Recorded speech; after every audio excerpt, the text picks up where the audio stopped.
The Weed of the Week, sponsored by Ag PhD Field Day 2011. Check out this year's Ag PhD field trials in corn, soybeans, and wheat with Darren and Brian Hefty. Attend sessions on drainage law, tile design, and estate planning. See the number 78 NASCAR car, Minnesota Viking Chad Greenway, and Kip Colors too.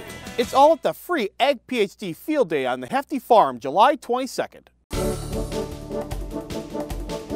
Our weed of the week is field bindweed. It's a tough perennial weed. What's so unique about this weed compared to just an annual? Well, field bindweed reproduces with rhizomes, so it moves with roots below the ground and all of a sudden it pops up a new plant. That's why it's tough to kill, because you need something like Roundup that's going to get down in that root system and move across and kill all the shoots. But it can reproduce by seed too. Well, that's the tough thing. So what a lot of guys will do is use something to just burn it off. At least don't let it go to seed. Maybe you're mixing something with Roundup, like in corn. Status is a really good one for burning off the top growth, because Roundup, even at 2 quarts, isn't perfect. Well, with this field bindweed, a lot of people will confuse that for wild buckwheat. Even I will occasionally. The difference is field bindweed does not have ochrea, and wild buckwheat does have ochrea. And besides that, the wild buckwheat is just an annual weed. The field bindweed is definitely more difficult to control because it's a perennial. Well, field bindweed is a difficult to control weed, especially when you're a crop like soybeans. There's no post-emerge contact killers that do a great job on it. So we end up using a